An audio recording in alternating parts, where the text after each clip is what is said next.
Hi friends, आप उत्कर्ष sport academy का YouTube channel देख रहे हो।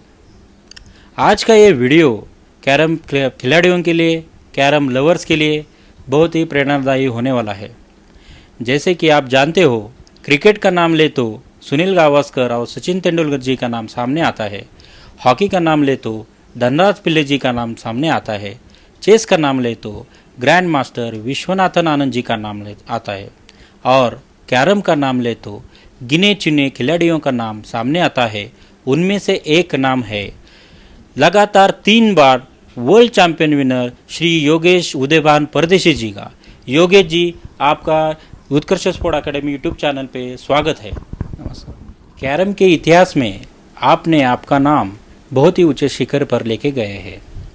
सन 2000 में जो थर्ड वर्ल्ड कैरम टूर्नामेंट हुई थी, उसमें आपने टीम इवेंट और डबल्स में आपने गोल्ड मेडल हासिल किया हुआ है और सिंगल्स में आपने सिल्वर हासिल किया हुआ है। इसकी बदौलत आपको इंडियन ऑयल में जॉब हासिल हुआ है। इस थर्ड वर्ल्ड चैम्पियनशिप में जो आपने परफॉर्मेंस की है, उसकी वजह से महाराष्ट्र सरकार ने आपको शिव छत्रपति क्रीड़ा पुरस्कार से सम्मानित किया हुआ है। योगेश जी, अभी आप इंडियन ऑयल में मैनेजर पद पे काम कर रहे हैं। अभी दोस्तों, मैं इन्होंने जो कैरम में उपलब्धियाँ हासिल की है, मैं आपको पढ़ के बता रहा हूँ, क्योंकि उन्होंने इतने मेडल्स जीते हुए हैं कि मुझे याद रखना भी मुश्किल हो रहा है। इंटरनेशनल लेवल में 56 गोल्ड, 11 सिल्वर और 9 ब्रॉन्ज पदक उन्होंने प्राप्त किए हैं। योगेश जी ने नेशनल लेवल में 11 गोल्ड, 3 सिल्वर और 7 ब्रॉन्ज पदक हासिल किए हुए हैं। उन्होंने फेडरेशन टूर्नामेंट में 5 गोल्ड, 2 सिल्वर पदक हासिल किए हैं। उन्होंने इंटर जोनल चैंपियनशिप में 7 गोल्ड, 2 सिल्वर और 1 ब्रॉन्ज पदक हासिल किया है। योगेश जी ने स्टेट लेवल टूर्नामेंट में 10 गोल्ड हासिल किए हैं। डिस्ट्रिक्ट लेवल में तो उन्होंने रिकॉर्ड बनाया है, उन्होंने 91 गोल्ड हासिल किए हैं और भी बहुत सारे मेडल्स मिले हुए हैं। तो आइए जानते हैं योगेश जी से उनकी सफलताओं का राज। आपकी कैरम खेल की शुरुआत कब और किस प्रकार से हुई? मेरे भाई के वजह से हुई और शायद लगभग 1990 का साल था, तो एंडिंग में था शायद। मैं उन्हें बुलाने जाता था, जैसे ही घर से बताते थे कि उनको बुलाया जाए भाई को, तो बुलाने के लिए जाता था तो वो कहता था कि एक बोर्ड एक बोर्ड एक बोर्ड। वो देख देख के मेरे मन में रुचि पैदा हुई और मैं वो देखता गया टाइम, और उस समय रुक रुक के खेल देख देख के वक्त कैसे चलता गया पता नहीं चला। और वो गोटियां जाने का स्टाइल था, वो जाते वक्त दिखती थी, वो खिलाड़ी पाउडर डालते थे, वो देखकर बड़ा ही सुखद अनुभव मिलता था वहाँ पर। तो ऐसे लगा कि एक दिन मैं खेलूँगा। तो एक्चुअल में देखा गया तो मेरे भाई ही मेरे आइडल थे उस समय, कि जिनकी वजह से मैं कैरम सीखा। भाई मेरे आइडल इसलिए थे क्योंकि वो जब अच्छा कैरम खेलते थे तब भी उनको घर से उस तरह से सपोर्ट नहीं मिला, क्योंकि घर में सिर्फ मेरे पिताजी कमाते थे और कोई और चाहिए कमाने वाला। इसलिए भाई ने थोड़ा कैरम की तरफ ध्यान कम दिया और नौकरी की तरफ चले गए।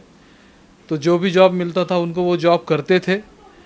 तो धीरे धीरे उनको पता चला कि मैं अब अच्छा कैरम खेलता हूँ, लेकिन मेरे पास स्ट्राइकर नहीं है। तो स्ट्राइकर नहीं है ये उनको जैसे ही पता चला, तो क्लब में एक खिलाड़ी आया जिसने एक स्ट्राइकर लेकर आया था, जो स्ट्राइकर चल भी नहीं रहा था बोर्ड के ऊपर। तो मेरी नज़र उस स्ट्राइकर पे गई। उस समय हाथी के दांत के स्ट्राइकर यूज़ किया करते थे। तो वो स्ट्राइकर देखकर थोड़ा सा मैं प्रभावित हुआ और उस खिलाड़ी की नज़र मेरे पर गई कि उसको लगा कि इस खिलाड़ी को ये स्ट्राइकर चाहिए। वो जो सीन अभी तक मेरे नज़र से हटता नहीं है कि वो मुझे देख रहा है और मैं उसे देख रहा हूँ कि मुझे चाहिए वो स्ट्राइकर।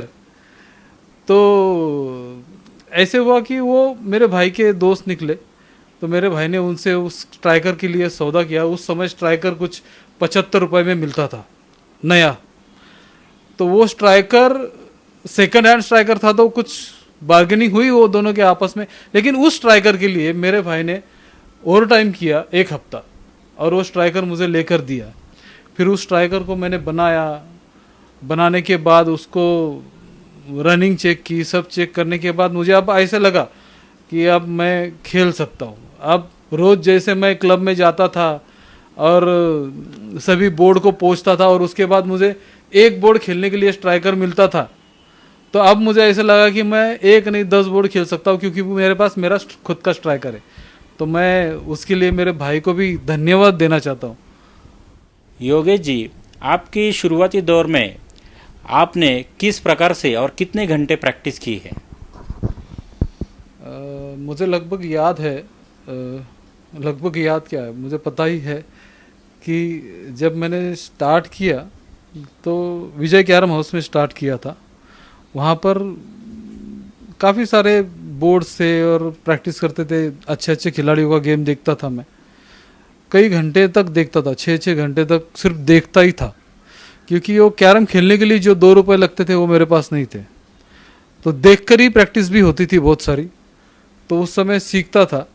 तो कुछ समय बाद वो विजय कैरम हाउस के मालिक जो थे विजय देवकर, उन्होंने उनका एक बोर्ड था अशरफ कंपनी का बोर्ड था, उसके ऊपर प्रैक्टिस करने के लिए उन्होंने कहा कि आप सिर्फ अपनी पाउडर लेकर आओ और आप प्रैक्टिस करते रहो। उनको मेरी रुचि उसमें दिखाई दी, तो उन्होंने वो फैसिलिटी मेरे लिए उपलब्ध की वहाँ। तो वो प्रैक्टिस करता रहा मैं, उन्होंने स्ट्रेट कॉइन्स की प्रैक्टिस करते रहो उन्होंने बताया, ये प्रैक्टिस करता रहा। तब बहुत सारे अच्छे अच्छे खिलाड़ियों ने गाइडेंस किया, गणेश सबका, नितिन बोरा, झरेकर जी, इन्होंने बहुत गाइडेंस किया मुझको। लेकिन जब क्लब प्रैक्टिस की बात आई, अपोनेंट के साथ प्रैक्टिस करना है, तब जब मैंने प्रैक्टिस स्टार्ट की थी तो वो थी धर्मपाल गोयल जी का कैरम क्लब था, जिनकी कैरम क्लब का नाम था साई कैरम हाउस। तो उस क्लब में मैं सुबह 9 बजे से शाम को 5 बजे तक प्रैक्टिस करता था, और 5 बजे से 7:30 बजे तक मेरे पास एक मेरे घर का काम था, घर का पानी भरना तो वो काम करता था मैं। लेकिन 7:30 के बाद फिर से मैं 8 बजे से लेकर 12 बजे तक प्रैक्टिस करता था। तो शुरुआती दौर में ये मेरा रेगुलर आदत सी हो गई थी कि 9 से 5 या 10 से 5 और 8 से 12 फिर या 1 बजे तक, ये लगभग रोज़ ही प्रैक्टिस करता था। क्योंकि उन दिनों मैं 10th फेल हुआ था, तो 10th फेल होने के कारण मेरे पास उतना लंबा चौड़ा टाइम भी था तो चलती रही प्रैक्टिस, चलती रही। तो प्रैक्टिस करते करते उस क्लब मालिक को ऐसे लगा, धर्मपाल जी को, कि ये लड़का इतनी प्रैक्टिस करता है, इतना वक्त देता है कैरम के लिए, तो इसका आगे फ्यूचर बनने के लिए कुछ तो होना चाहिए। तो उन्होंने खुद की टेक्निकली एक आइडिया निकाली। क्योंकि दिन भर मैं प्रैक्टिस करता था, दिन भर में जितने गेम्स हारता था, तो हफ्ते में वो उधारी पर कैरम खेलता था मैं। तो हफ्ते में कभी इस हफ्ते में पैसे दे पाया, नहीं दे पाया, लेकिन उनको एक ही अच्छा लगता था कि मैं प्रैक्टिस कर रहा हूँ। कभी उन्होंने पूछा नहीं कि आपके इतने पैसे देना है, आपने नहीं देना है। तो चलते चलते उन्होंने कहा कि हम लोग एक काम करते, हर हफ्ते एक मैच लेते, जिस वजह से आपका जो मैच का टेम्परामेंट का जो प्रेशर है वो ख़त्म हो जाएगा, और शायद ऐसा हो कि आप सब टूर्नामेंट जीते और उससे मेरी उधारी भी वसूल हो जाए। तो आखिरकार मारवाड़ी ने अपना दिमाग चला ही दिया। धर्मपाल जी, थैंक यू, आपने जो उस समय स्टार्ट किया और आपने जो प्रैक्टिस टूर्नामेंट स्टार्ट की क्लब में हर हफ्ते, उस स्टार्ट के वजह से इतना बड़ा स्टार्टअप मुझे मिला कि उस समय मेरी उधारी तो कम होती थी, कभी 2 रुपये एंट्री फी, 4 रुपये एंट्री फी देता था। तो इकट्ठा करके उनमें से उनका जो रोज़ का था वो पैसा निकाल के बाकी प्राइस देते थे, तो मेरे हाथ में कभी 1 रुपया, कभी 1 रुपया भी नहीं मिलता था। लेकिन उनकी उधारी भी निकल रही थी और मेरी प्रैक्टिस भी अच्छी हो रही थी, और साथ में मेरा टेम्परामेंट भी अच्छा हो रहा था। इसके लिए धर्मपाल जी को मैं फिर एक बार धन्यवाद देना चाहता हूँ। योगेश जी, आपने बताया कि आपने किस परिस्थिति में प्रैक्टिस की और अपना खेल डेवलप करने के लिए बहुत कड़ी मेहनत की। अब हमें बताइए कि टूर्नामेंट खेलने के लिए आपने किन मुश्किल हालातों का सामना किया। जैसे कि मैंने अभी आपको बताया कि प्रैक्टिस करते वक्त ही मेरी हालत थोड़ी सी तंग ही थी कि मैं प्रैक्टिस के पैसे पूरे दे नहीं पा रहा था। तो टूर्नामेंट पार्टिसिपेट करने के लिए उस समय कुछ 12 रुपये एंट्री फी थी। तो एंट्री फी कैसे दी जाए, किस तरह से दी जाए, इसका एक बड़ा सा क्वेश्चन मार्क मेरे सामने गिरा था कि जब मैं रोज़ के रेगुलर के 1 हफ्ते के 10 रुपये या 12 रुपये नहीं दे पा रहा हूँ, तो एक टूर्नामेंट 2 दिन की एक टूर्नामेंट के लिए 12 रुपये कहाँ से इकट्ठा करूँ। धर्मपाल जी ने तो एक अच्छा सोर्स निकाला था, लेकिन यहाँ सोर्स निकाल कर चलेगा नहीं, तो यहाँ पर एंट्री देना ज़रूरी था। तो मैंने घर में ये बात मेरी मम्मी से डिस्कस की। तो मम्मी ने मुझे बताया कि कुछ चीज़ें ऐसी है अपने घर में जो स्क्रैप में जाएगी। तो काफ़ी सारी चीज़ें दी मम्मी ने मुझे स्क्रैप में देने के लिए। स्क्रैप में देने के बाद वहाँ से मुझे 12 रुपये मिले स्क्रैप ओनर से, और वो एंट्री फ़ी मैंने वहाँ पर भरी, और वो भरकर मैंने टूर्नामेंट में पार्टिसिपेट किया। पार्टिसिपेट करने के बाद मुझे पता चला कि वो टूर्नामेंट स्वारगेट पर एक नेहरू स्टेडियम है जो अभी भी है, वहाँ पर टूर्नामेंट का एक हॉल है, वहाँ पर होने वाली है। तो अब हालत तो ये थी कि टूर्नामेंट का एंट्री भी देने के लिए मैंने स्क्रैप किया था, अब वहाँ तक पहुँचूंगा कैसे। तो टूर्नामेंट मुझे पता था कि 9 o'clock स्टार्ट होगा, तो मैंने 7:30 स्टार्ट किया घर से, चाय और टोस्ट खा ली और स्टार्ट किया। और एरोडा से शायद 8 या 10 किलोमीटर दूर है नेहरू स्टेडियम। स्टार्ट किया, फिर चलते चलते बिना, मम्मी को सिर्फ इतना ही बताया कि मैं टूर्नामेंट के लिए जा रहा हूँ। तो मम्मी ने कहा ठीक है चलो, तो मैं निकल गया टूर्नामेंट में। तो वहाँ पर चीफ रेफरी विलास वाडेकर जी थे। वाडेकर, एक्चुअल एग्जैक्ट नाम नहीं पता मुझको, लेकिन वाडेकर करके रेफरी थे, चीफ रेफरी थे। उन्होंने अनाउंसमेंट किया कि जो रेफरी बैठेगा उसको एक कूपन दिया जाएगा, उस एक कूपन में आप एक कप चाय या क्रीम रोल ले सकते हो।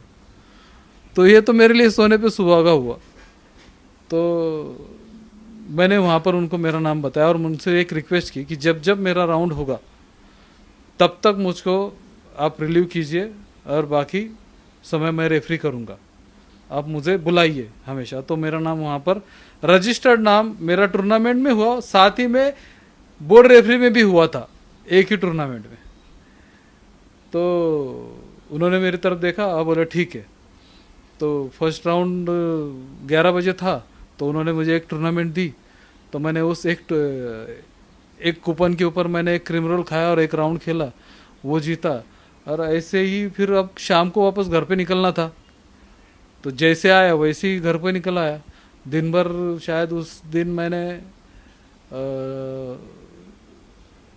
एग्जैक्टली याद नहीं, लेकिन 4 राउंड मैंने रेफरी किया और 3 राउंड खेला था। तो दिन निकल चुका था वहाँ से, तो वहाँ से निकल गया, चलते चलते घर पे आया। घर पर आया तो रेगुलर टाइम था घर पे, रेगुलर टाइम से मैं थोड़ा सा जल्दी आया क्योंकि प्रैक्टिस से ही मैं 12 साढ़े 12 आता था घर पे। तो उस दिन मैं घर पे 11 बजे पहुँच गया। तो ऐसा कुछ अलग नहीं लगा मम्मी को, तो उसने पूछा भी नहीं मम्मी ने कि कैसे आया क्या आया। तो मैंने खाना खा लिया और सो गया। और दूसरे दिन फिर उठा तो मम्मी ने कहा कि मैंने देखा कल तू ऐसे ही चला गया था, फटे हुए कपड़े और चप्पल भी ठीक से नहीं थी तेरी। क्योंकि पिछले दिन जब मैं जा रहा था पहले दिन टूर्नामेंट के लिए, तो एरोडा के नज़दीक एक एरोडा ब्रिज क्रॉस करने के बाद एक अंजुमन उर्दू स्कूल है, वहाँ पर मुझे याद है अभी भी कि उस स्कूल के सामने मैंने मेरी चप्पल में तार लगाया था और वहाँ से फिर से चलते चलते वहाँ पर गया था। तो शाम को जब मैंने मम्मी को कहा कि ऐसे ऐसे हुआ टूर्नामेंट के दौरान, वो चप्पल मेरी टूट गई, मैंने ये नहीं बताया कि मैं चलते गया था, मैंने सिर्फ ये बताया कि उस टूर्नामेंट के दौरान चप्पल टूट गई मेरी, तो मैंने उसमें तार लगाया हूँ। तो मम्मी ने मेरे भाई से रिक्वेस्ट की कि तू आज डायरेक्ट जॉब के जूते पहन कर जा और तेरी सैंडल इसको दे। तो वो सैंडल पहनकर मैं टूर्नामेंट के लिए गया और उस टूर्नामेंट में धीरे धीरे धीरे धीरे आगे आगे बढ़ते गया और अच्छे अच्छे खिलाड़ियों को जीता। जो लास्ट टाइम का डिस्ट्रिक्ट विनर था उससे भी जीता, शाकिर शेख नाम था उनका। और बहुत सारे खिलाड़ी अपने अपनी तकिया लेकर आ रहे थे, कोई चद्दर लेकर आ रहा था, पानी की बोतल लेकर आ रहा था। वो देखकर थोड़ा सा अजब लग रहा था। और मेरा तो ध्यान सिर्फ वही था कि वो चीफ रेफरी मुझे आवाज़ देगा कि तुम्हारा राउंड है, या चीफ रेफरी आवाज़ देगा ये टूर्नामेंट करनी है। वही दो चीज़ था। और मेरा एक ही फ्रेंड था वहाँ पर, सचिन काशित, तो वो जल्दी हार गया था तो वो निकल गया था। तो धीरे धीरे लोगों को पता चला कि ये योगेश परदेशी येरोडा का है, अभी ये क्वार्टर फाइनल खेलने वाला है, प्री क्वार्टर खेलने वाला है, प्री क्वार्टर में आ गया। तो झरेकर जी ने नोट आउट किया वो कि अरे ये तो वो प्लेयर है जिसके हमने थोड़ा गाइडेंस किया था, तो अब ये यहाँ पर आकर पहुँचा है। तो वो उनका बिजनेस था ऑटो का। तो ऐसे हुआ उस दिन मैं वो टूर्नामेंट का टाइटल मेरे पास भगवान की कृपा से आ गया। किस तरह से आया, क्या आया, पता नहीं। लेकिन जब आया मैं, तो फर्स्ट टाइम मैंने ऑटो की सवारी की इतनी दूर, स्वारगेट से लेकर घर तक, येरोडा के नहीं, येरोडा के यहाँ पर गाड़ी तल करके है वहाँ तक ऑटो से आया। आते ही मैंने, तो मुझे 501 रुपया, एक नारियल और एक कमल का फूल मिला था, तो मैंने वो मम्मी के हाथ में दिया मेरे। तो मेरी मम्मी ने वो प्राइज लिया, वो सब लिया, वो मंदिर में रखा। उसको मेरी जीत का ये नहीं था, उससे ज़्यादा उसने मुझे एक क्वेश्चन किया, बेटा पहले ये बता कि 2 दिन तू वहाँ पर गया कैसे, वहाँ पर खाया क्या, और तू अब आया कैसे। तब पता चला कि माँ माँ होती है, कि आप कितने भी बड़े चैंपियन बन जाओ, कैसे जीता, क्या जीता, कितना पैसा मिला, क्या मिला, ये सब पूछेंगे। लेकिन माँ ही सिर्फ इतनी है कि वो आपसे एक ही क्वेश्चन पूछेगी कि आपने खाना खाया क्या। ये मुझे 91 में पता चला, जून 91। तो ऐसा था मेरा सफ़र स्टार्ट का कि इस तरह से। देखिए दोस्तों, किन मुश्किलों का सामना करके योगेश जी ने अपने शुरुआती दिनों में प्रैक्टिस की है, कि जो लोगों को तकलीफ़ होती है कि पैसा कम है या कोई प्रॉब्लम है, उन्होंने सिर्फ खेल का ही ध्यान किया है। और सिर्फ खेलते जो इतनी प्रैक्टिस और इतनी मेहनत करके कि जो आगे बढ़े हैं, इतने बड़े प्लेयर बने हैं, तो उनको सिर्फ उनका जज्बा ही उनको काम आया है। योगेश जी, आपको कब लगा कि मैं ये इस क्षेत्र में बहुत सफल हो सकता हूँ, और सफल होने के लिए आपको कौन कौन लोगों ने गाइडेंस किया है, ज़रा हमें बताइए। देखिए, सफलता ऐसे ही नहीं मिलती है किसी को। जैसे मैंने बताया कि मैंने प्रैक्टिस ही इतनी की थी, यानी कर भी रहा हूँ अभी भी। सुबह 9 बजे से शाम को 5 बजे तक, 9 या 10 बजे से स्टार्ट होता था और शाम को 5 बजे तक, और 8 बजे से 12 बजे तक, 1 बजे तक, लगभग रोज़ के वैसे देखा गया तो मिनिमम पकड़ा गया तो भी मैं 12 घंटे रोज़ का प्रैक्टिस कर रहा था शुरुआती दौर में। तो उस समय चलते चलते भी मुझको कैरम दिखाई देता था ऐसे सामने कि आज मेरा ये कॉइन मिस हुआ, ये मिस हुआ, वो मिस हुआ, वो मिस हुआ। तो दूसरे दिन आते वक्त भी वो दिखता था, ये मिस हुआ, आज ये मिस नहीं होना चाहिए, आप सब कुछ ये ऐसी प्रैक्टिस चलती थी। तो मेरे से ज़्यादा मेरा गेम देखने वाले जितने लोग थे वहाँ पर उस क्लब में, तो उनको पता था कि ये बहुत आगे जाएगा, और उनको दिख भी रहा था कि ये प्रैक्टिस भी इतनी करता है और ये आगे बढ़ते ही जाएगा। क्योंकि जैसे जैसे दौर गुजरता गया, उस समय फिर पता चला कि मैं सिर्फ पॉकेटिंग करता हूँ कॉइन्स। तो धर्मपाल जी ने बताया कि अब तुमको ना कॉइन्स सिलेक्शन आना चाहिए। तो मैंने कहा कॉइन सिलेक्शन आना चाहिए तो किसके पास कैसे सीखना चाहिए वो? तो धर्मपाल जी ने बताया कि तुमको सबसे बेस्ट गाइड कर सकते हैं स्वर्गीय नितिन बोरा जी। उस समय नितिन बोरा जी हमारे एरोडा प्रांत के डिस्ट्रिक्ट के चैंपियन थे। उन्होंने उनके पीछे काफ़ी समय तक मैं घूमता रहा। उनको सिर्फ एक ही बात पूछता रहा कि मैं इतनी प्रैक्टिस करता हूँ, अब मुझे हमेशा चैंपियन बनना है, क्योंकि एक डिस्ट्रिक्ट टाइटल भी आ चुका था और अच्छा खेलना है बार बार। तो उन्होंने थोड़ा सा टाइम लिया बताने के लिए कि ये सच में बोल रहा है कि उतनी प्रैक्टिस करता है, और सब जगह से उन्होंने अपनी तरफ से इंक्वायरी की। तब लगभग 4 महीने गुजर चुके थे उस बात को, और उनका भी बिजनेस था तो उस वजह से वो बार बार नहीं आते थे क्लब पर। तो फिर उन्होंने मुझे बताया कि किसी भी स्टेट टूर्नामेंट में आप अगर गए, पार्टिसिपेट करो, टूर्नामेंट में, डिस्ट्रिक्ट में, कहीं पर भी पार्टिसिपेट करो। मैं तुम्हें ऐसे नहीं बता सकता हाथ को लगा कर कि ये कॉइन्स ऐसी लेनी है, वो ऐसी लेनी। ऐसा कभी कैरम नहीं सीखना है। कैरम सीखना कैसे है कि जो 2 अच्छे खिलाड़ी खेलते हैं वो दोनों की जगह अपने आप को रखो। तो उस समय मुझे पता ही नहीं चला कि वो क्या कहना चाहते हैं। तब फिर उन्होंने ठीक से एक्सप्लेन किया कि जैसे मैं बैठा और मेरे सामने सुनील वाघ बैठे हैं। सुनील वाघ काफ़ी बड़े चैंपियन थे, है अभी भी। तो उन्होंने बताया कि मेरी जगह पे भी आप बैठे हो तो आप पहला कौन सा कॉइन मारते थे, दूसरा कौन सा कॉइन मारोगे, तीसरा कौन सा मारोगे, और मैंने कौन सा पहला कॉइन मारा, दूसरा कौन सा मारा, तीसरा कौन सा मारा।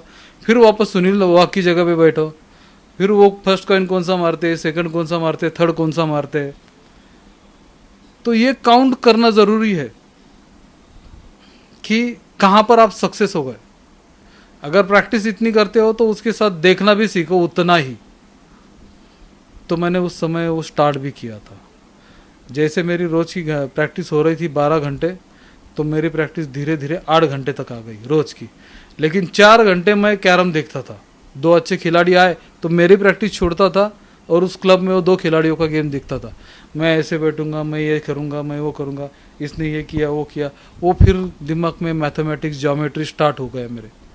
तो स्टार्ट होते होते वो इतना दिमाग में फिट हुआ कि कभी कभी साल भर पुराना भी, साल के बाद, 1 साल के बाद वो कुछ सिचुएशन सामने आई तो अरे उस समय वो सुनील वाघ जी ने ये गलती की थी, या असलम शेख ने ये गलती की थी, ये गलती मुझे ये नहीं दोहरानी, क्योंकि वो बोर्ड हार गए थे इस गलती की वजह से। वो रिकॉल होने लगा, ये ऐसी चीज़ें करने लगी। तो समझ में आने लगा कि मैं तो कैरम खेलने के लिए ही पैदा हुआ हूँ, कि जितना मैं टाइम यहाँ पर दूंगा और दे रहा हूँ तो ये होने ही वाला है। तो धीरे धीरे वो पता चलने लगा। फिर ना बीच बीच में छोटे मोटे डिस्ट्रिक्ट के टाइटल्स आने लगे। लेकिन जब 96 जनवरी से जो स्टार्ट हुआ, अगर साल में 10 टूर्नामेंट हुए तो उसमें से 8 टाइटल मेरे पास आने लगे, जिसकी बदौलत आज आपने वो पढ़ा कि डिस्ट्रिक्ट के इतने सारे टाइटल्स हैं मेरे पास। लगभग 91 है। वो भी मुझे पता नहीं था। मेरे एक फ्रेंड है अविनाश जी, उन्होंने कहा कि आपकी अचीवमेंट कितनी है आपको पता है क्या? तो शायद 2013 का साल था। तो मैंने कहा मुझे कुछ भी नहीं पता कितने मेडल से क्या है। तो उन्होंने सब मुझे लाने के लिए कहा। तो मैंने उस समय उनको दिया पूरा बायोडाटा मेरा, और उन्होंने बहुत अच्छी तरह वो साइट डेवलप की है, योगेश परदेसी about me and my journey. वहाँ पर आपने अचीवमेंट पर क्लिक किया तो ये पूरा क्रेडिट जो साइट की है पूरी, वो अविनाश कदम जी ने की है। और अविनाश जी, थैंक यू। आपने मेरा परफॉर्मेंस लोगों की तरफ, और लोगों को उस मेरे परफॉर्मेंस के बारे में जानकारी देने के लिए, और उनके काफ़ी सारे कमेंट्स आते हैं। और सभी दर्शकों को भी मैं कहना चाहता हूँ, लवर्स को, कि सॉरी मैं आपके कमेंट्स को रिप्लाई नहीं दे पा रहा हूँ, लेकिन अगली टाइम मैं ज़रूर इसकी तरफ ध्यान रखूँगा। धन्यवाद। और इस तरह से मेरी सफलता का दौर शुरू हुआ। और इसका बड़ा रीज़न तो यही है सफलता मिलने का कि मेरे जो पहले गुरु थे, पहले गुरु है मेरे बड़े भाई, जिन्होंने कैरम कैसे खेलते एक स्ट्रोक्स सब सिखाए। लेकिन कैरम कैसे खेलना चाहिए और कैरम कैसे सीखना चाहिए और दूसरों की गलतियों से अपने आप को कैसे सुधारना चाहिए, ये मेरे स्वर्गीय गुरु श्री नितिन बोरा जी की वजह से मुझे मिला है। तो उनको भी मैं धन्यवाद देना चाहता हूँ। और यही मेरे ऊपर भगवान की असीम कृपा रही और कैरम की भी, कि जिस वजह से मेरा ये सफलता का दौर अभी तक शुरू है।